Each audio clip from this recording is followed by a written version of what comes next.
It's almost time for Wrestle Kingdom 18, which means Chase Owens will not be interested in it. He'll just pretend they said 16. And some of the British wrestling scene has totally checked out. Marty Scurll ain't interested in working Wrestle Kingdom 18. And hopefully, Marty Scurll, for the creep he is not going to be working anywhere because, goddammit, you don't fucking do that. But yes, Wrestle Kingdom 18, inside the fabled Tokyo Dome. 40,000 plus people are expected, where the crowd is going to be screaming. They're going to be shattering the sound barrier, shattering the goddamn foundation with their feet and their stomps, making it an absolutely electric motherfucking atmosphere for the fabled annual event from New Japan Pro Wrestling. One of the greatest goddamn fucking spectacles when it is done right. And the Tokyo Dome, what an atmosphere. But first, we gotta talk about this, which is the last main stop before we get inside the aforementioned fabled Tokyo Dome. So let's do that. I'm John Rentham with my review of New Japan Pro Wrestling's Power Struggle 2023 event. Let me know your thoughts in the comments, please. Yes, this review is late. I was busy Saturday when it happened. I worked. I reviewed 2 other shows. Sunday I worked. Went and watched 2 movies. I worked worked long hours on Monday. I had stuff to do, and because it was requested on here, but mainly on Twitter /X/ whatever the fuck that website's called before it's burned to the fucking ground, that's why I'm reviewing this now. And also, I wanted to see, was Will Ospreay versus Shota Umino really that goddamn great? Well, I'll get to those thoughts here in just a minute. But first things first, I want to talk about something that happened on Fighting Spirit Unleashed. The card was fine. I don't know why they ran a venue that was the size of a shoebox, but Giulia versus Hyan. Now, Hyan so far away. I think it's Hyan. I've seen some of her work. She's not bad. They fought over the New Japan Strong Women's Championship. The rumors are abound that Giulia has been invited to the WWE Performance Center because they've been impressed with her. Look at Giulia's work and just look at her in general. How could you not be impressed with her? She has that star quality. She's very good in the ring. She's goddamn gorgeous. Why in the world wouldn't companies want to be courting her? She works in Stardom. I have been furnished stuff, to watch of hers from Stardom. And because I only have so much time to watch various matches and promotions and stuff like that. And that being said, Giulia is really, really good. Hyan used her power, a lot of good stuff. Giulia with great strikes and great technical ability. I really did enjoy watching that match. It was very, very good. It was nice to see these women go all out. And yeah, sure, Giulia's had better matches. I'm sure Hyan's had better matches. But as far as being in front of a shoebox-sized crowd, if you were at Fighting Spirit Unleashed, was the crowd really as small as it seemed? Because people were into it, but goddamn, they didn't mic that thing for shit. The women fought their hearts out, though. Good stuff. Really, really did enjoy that. So, as far as Giulia going to WWE, if she wants to go to AEW, she wants to go to WWE, if she wants to stay in Stardom, let's be happy that wrestlers are getting big money offers for putting their minds, bodies, souls, every fiber of their being on the line anytime they step in a ring or do stuff outside the ring. They're doing this for sports and entertainment, because yes, there's entertainment in wrestling. Some good, some bad, some really, really terrible. But the whole point is this is an athletic line of work, and Giulia has that quality, many qualities, that would appeal to the bigger companies. So I hope Stardom can keep her, but I totally get if she wants to try and go to greener pastures.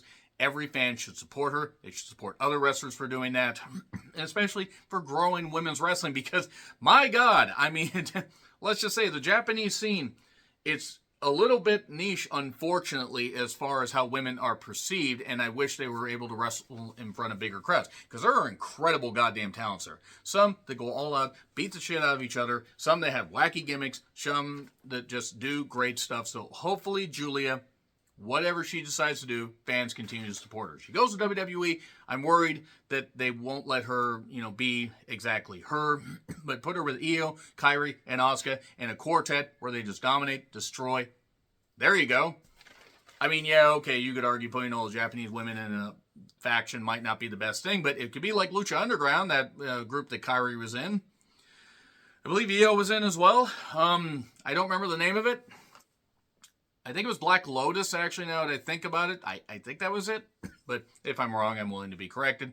Support Giulia. Support the talents that want to go elsewhere. Bottom line. So anyway, let's get to Power Struggle. So we have a pre-show apparently. Walker Stewart, who replaced Kevin Kelly because apparently Kevin Kelly got a big money offer from AEW, also runs his own promotion, is on the older side. Maybe didn't want to travel as much. Maybe they wanted to refresh, whatever it is. Walker Stewart, I wasn't sure how to take him at first. He reminds me of Mauro Ranallo, calling wrestling like a sport. Chris Charlton. Love Chris Charlton.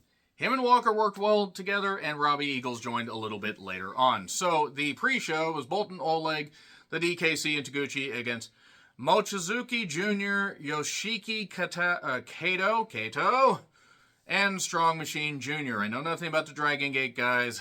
The Mochizuki, he was fine. He did some good stuff. Boltin is a big, meaty lad. Ichiban Meat Boy, I believe, as Chris Charlton called him. And Ankle Lock won it. Jeff Cobb and Callum Newman.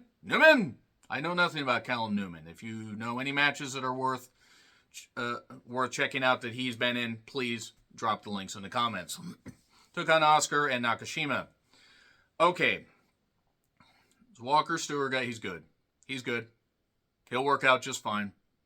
He's getting, I again, wasn't sure I'd take him at first, but I appreciate the different dynamic between him and Chris Charlton.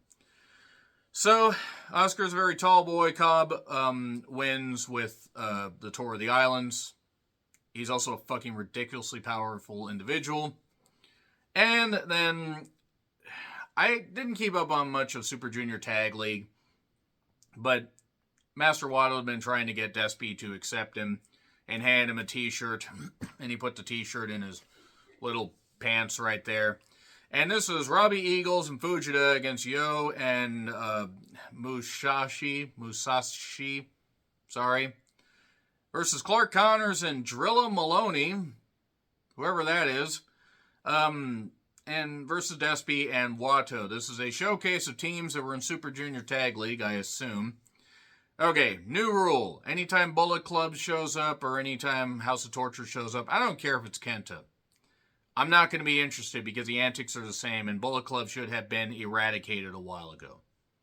And same with House of Torture. There's a reason why I haven't watched as much New Japan in full and have not reviewed it as much this year. After the New Japan Cup and the G1 Climax videos didn't do all that well, I'm going to really be dialing back on the New Japan content outside the big events. That's your warning right there. So, it was just a bunch of moves, it was just a bunch of stuff, and it involved Bullet Club stuff, so why would I care? And I like Clark Connors, don't get me wrong. Maloney has a decent look, but it was a cluster. Despy rolls up Fujita for 3, while Robbie Eagles had the Ron Miller special locked on another guy. Okay, that was at least a different finish. And there you go. This isn't the last we see, unfortunately, of Clark Connors and Maloney. So, Tama Tonga, Kushida, and Kevin Knight. Kevin Knight, I'm so fucking proud just seeing the fact that he was wrestling in front of crowds in Everett of like 200 people. And I'm not knocking, but that's just, it was small crowds going all out, and now he's doing great things in Japan. Has been doing great things for a bit. They took on Shingo, Bushi, and Teton.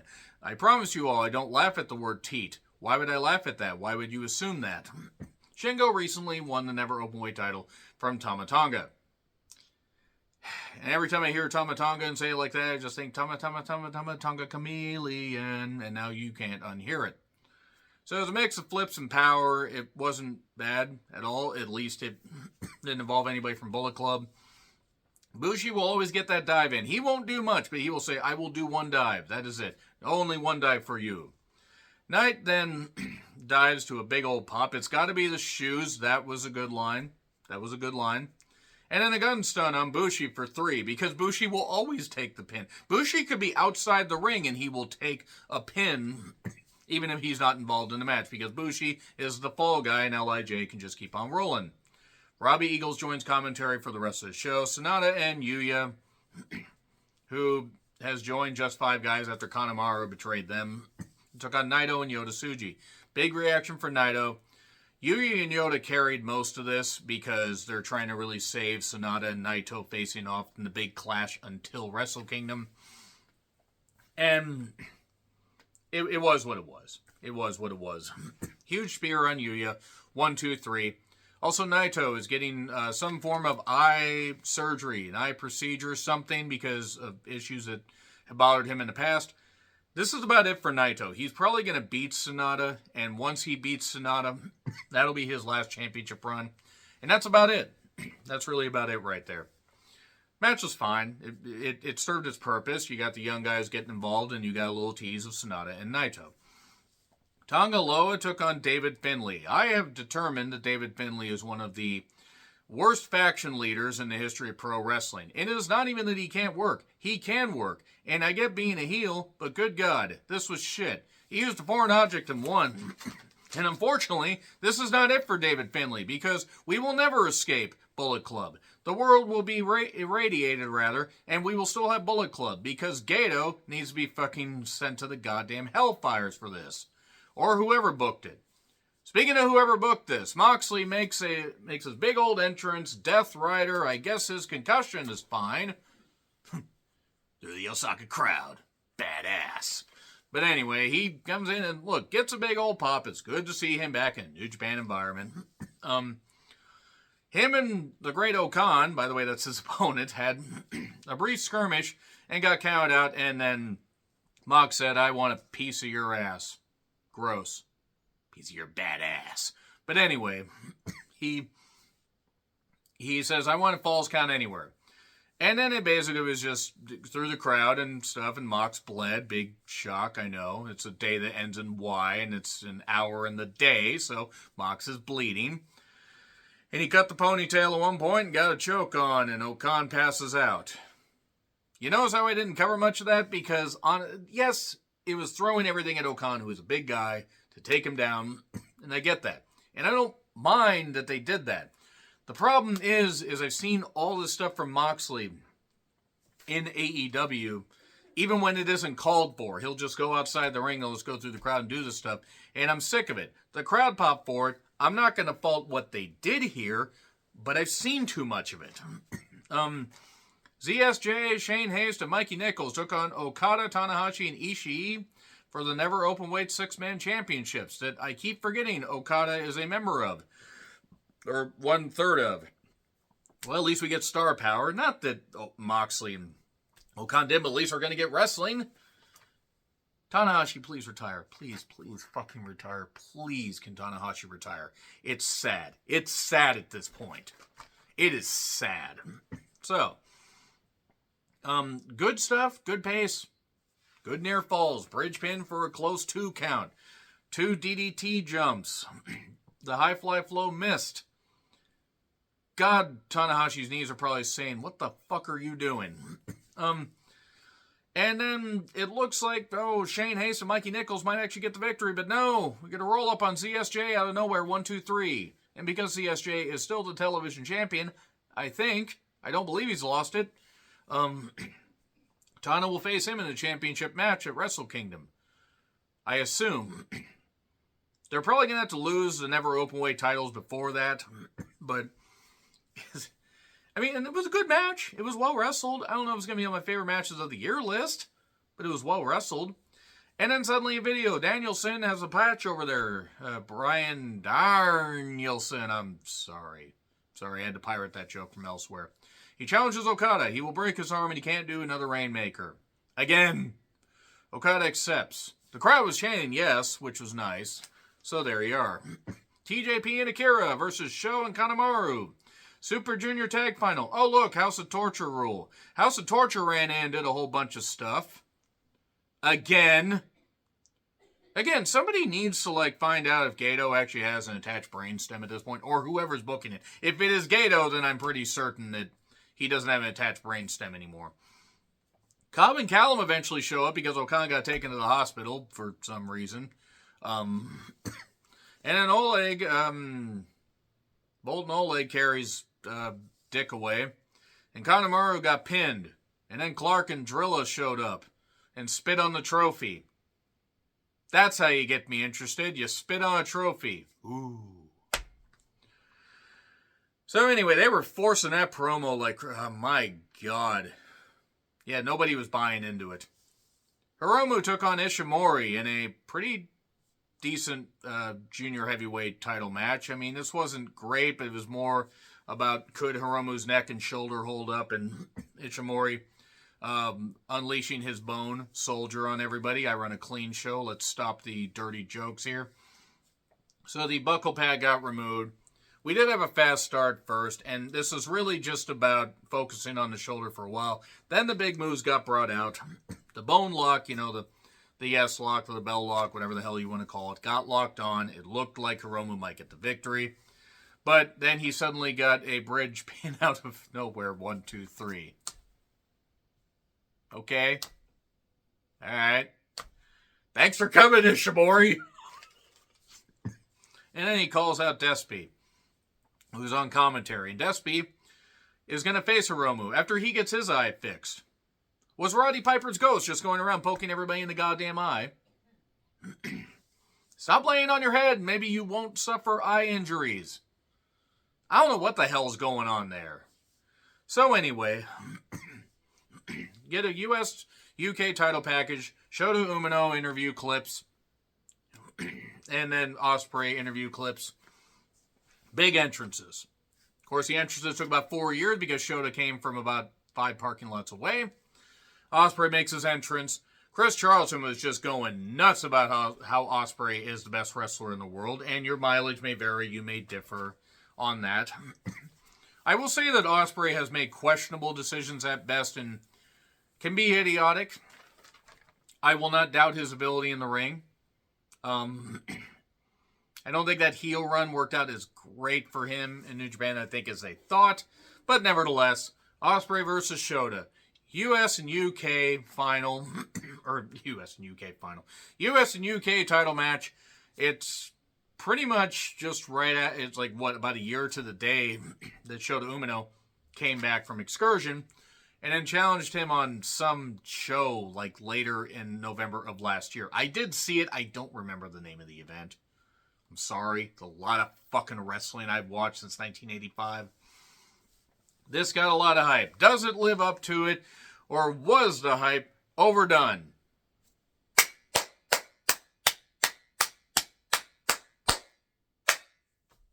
Yes, it was good. It was very good. Perhaps even great. They did a lot of great shit. A lot of great shit. Red Shoes was a referee who is the father of Shota Umino. I don't know if you knew that because they've only mentioned it about 8 million times. But no, it makes sense. And look, I'm sure, I don't know, that Red Shoes is probably making sure that his son's okay. They don't have it play into the finish. They don't have it play into the stuff. They just happen to mention it. Shota and Ospreay start off with some nice wrestling. We got a dive 5 minutes in. This was this was a 40-minute match. You could argue 5 minutes could have been cut off. Maybe.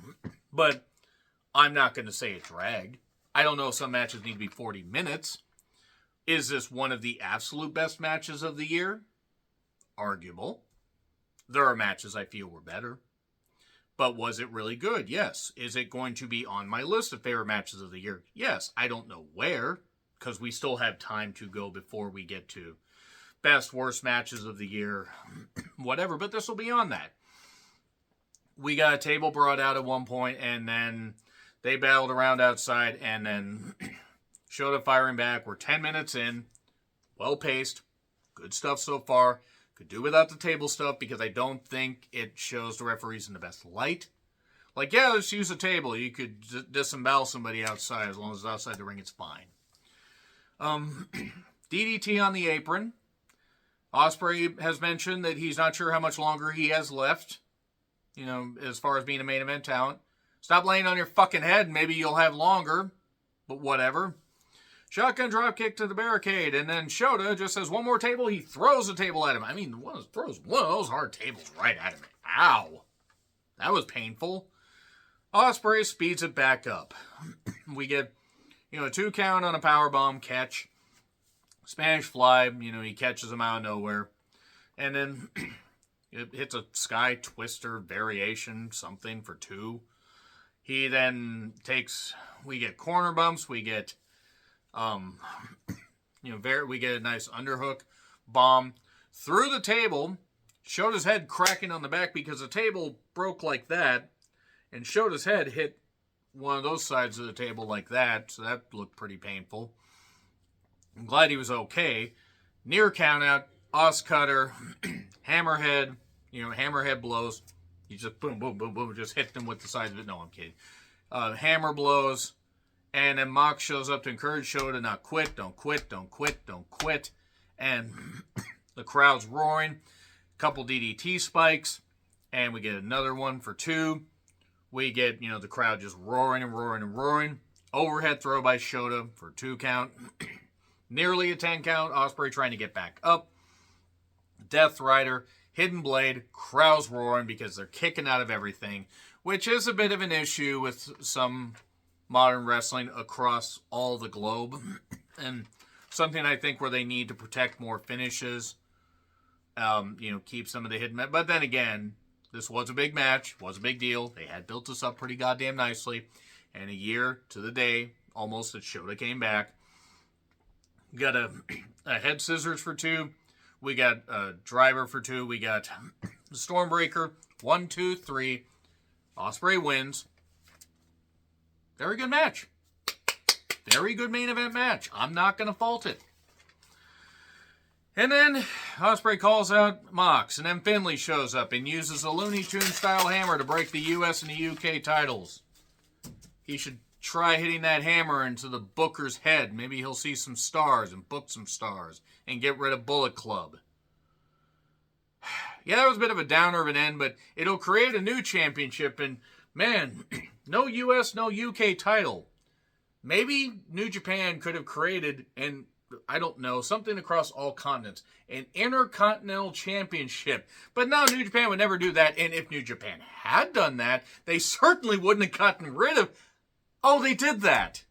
They did that almost 3 years ago. And it was really fucking stupid.